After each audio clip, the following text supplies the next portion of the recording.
Good evening and welcome to another edition of the College Football Playbook. My name is Sean Wilkerson. I'm here to bring you an insider breakdown of Week 9 as we approach an exciting Week 10 of the college football season. Last week, we saw a few shakeups. We saw a few big games. We saw Georgia just straight blow out Florida in the world's largest cocktail party.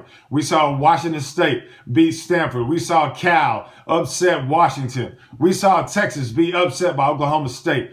Great weekend of college football. This weekend, we have an even better weekend of college football. We have a shakeup in the top 10. We still got Bama at 1. You still got Clemson at 2. 3 is Notre Dame. 4, you got LSU at 5. You got Michigan at 6. You got UGA at 7. You got Oklahoma at number 8. You got Ohio State creeping back in at 9. You got Central Florida at 10. You got Washington State. Those guys have finally creeped into the top 10. Teams that hurt themselves over the weekend, I would say, is Florida. They needed that big time win right there and down there in Jacksonville. They're going to be playing probably in the Capital One Bowl or even the Outback Bowl when it comes to bowl season. Washington, they lose to Cal the way they did. They're on the outside looking in, hoping that Washington State loses, and hopefully they beat them at the end of the year in a huge rivalry game. Another team that hurt themselves was Texas. Even though they're number 1 in the Big 12, they still waiting for West Virginia at the end of the year, which is going to determine a lot. I think that's going to be probably the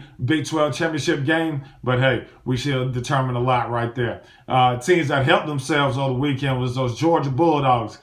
Great win against Florida, as I feel like they control their fate towards the end of the year. They got Kentucky in the big game this week, and then they got Auburn. That's their last SEC opponent, which should be an easy game. It's only Auburn this year. And then they got UMass and then Georgia Tech, and then hopefully they have the rematch with LSU in the SEC championship game. Another team that helped themselves over the weekend was Washington State, beating Stanford the way they did. Washington State is at the top of their division and out there in the Pac-12. Hey, Washington State's hot right now. They're one of the hottest teams in the nation. But hey, they got Cal this week, and this should be a great game as Cal's going to be ready to come in and upset those guys as they did Washington last week.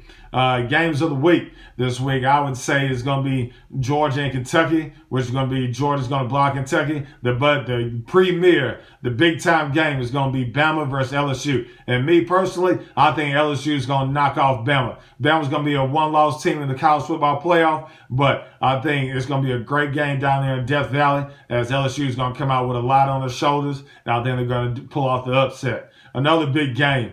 Notre Dame versus Northwestern. Northwestern's good right now. I feel like they're one of the good low teams on the radar. They're beating a few good teams out there. They're in the Big Ten, and I feel like they're going to probably play Ohio State or even Michigan in the Big Ten championship game.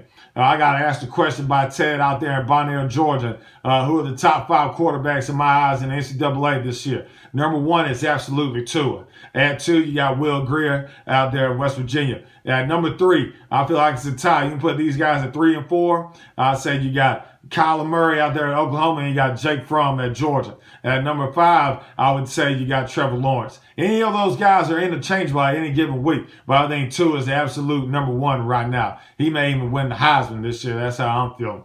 In the college football playoff, number 1 and the number 1 seed is going to be the SEC championship winner. The SEC is the most dominant conference in the NCAA, and they're going to prove the dominance in the college football playoff. At number 2, you got Clemson. 3, you got Notre Dame. At number 4 is going to be Michigan. And then at the 5 and 6 is going to be either Georgia and then the SEC champ loser. I think, it's only right to have the best teams in college football come out the best conference in college football, which is the SEC. I don't think they're going to do that, but I don't think there's going to be any representation from a Washington State out there in the Pac-12 country, Washington. They just can't hang with those boys. And then especially in the ACC, you got Clemson. They're only good team out of there. But, if you would, it's exciting weeks coming up right now. It's the biggest week. It's all going to unfold right in front of our eyes. But if you would, just leave your comments. And like always, go Dogs.